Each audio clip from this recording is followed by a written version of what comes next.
There's a story of how in Florida, an atheist hired a lawyer to bring a discrimination case against Christians, Jews, and their observances of Easter and Passover and other holy days. The argument was that it was unfair that atheists had no such recognized days. Well, the case was brought before a judge, and after listening to the passionate presentation by the lawyer, the judge banged his gavel and he declared, "Case dismissed."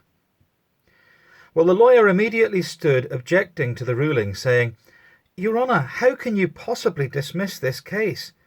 The Christians have Christmas and Easter and other occasions. The Jews have Passover, Yom Kippur and Hanukkah.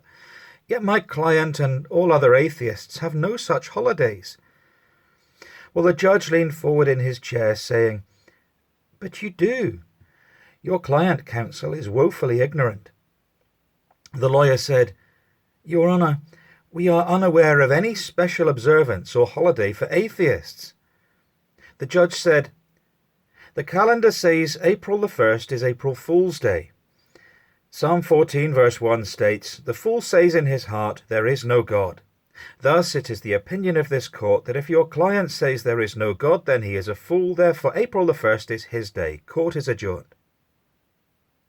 Now, I'm not wanting to have a go at the atheist. There are indeed many atheists who have taken time to study and to contemplate and have come to a considered conclusion that without the lack of any externally verifiable evidence, they cannot believe there is a God.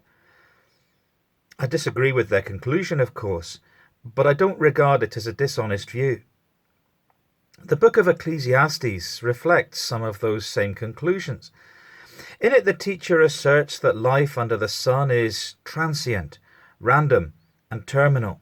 It's like smoke or vapor or mist that floats away and is lost. Its meaning is unclear, almost as if it's clouded and you can't quite grasp it. And even if you do grasp it, it disappears. Well, at least life as human beings so often live it apart from God is like that. So what is the point of such a life? Just to eat, drink, and be merry whilst we can? Well, because life is like smoke, we ought to seek wisdom, for it is the right thing to do. But also because we cannot control the things of life, we should take time to savour the gifts of life that come our way. At least that's what Ecclesiastes tells us. And the book concludes by saying that we should live by the fear of the Lord, for one day God will clear the smoke and life's meaning will be clear. Life, then, is not empty. It is full of meaning and purpose and value.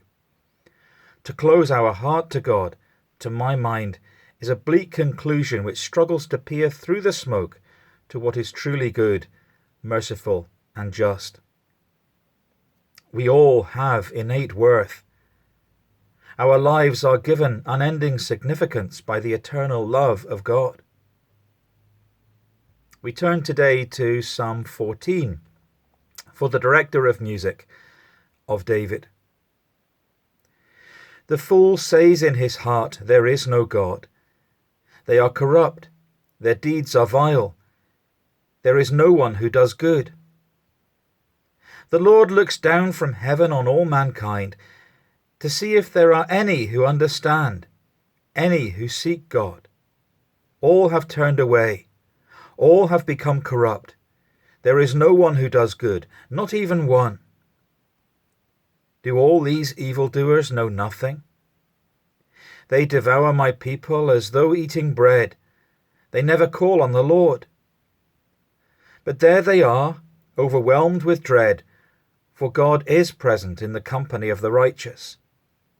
You evildoers frustrate the plans of the poor, but the Lord is their refuge.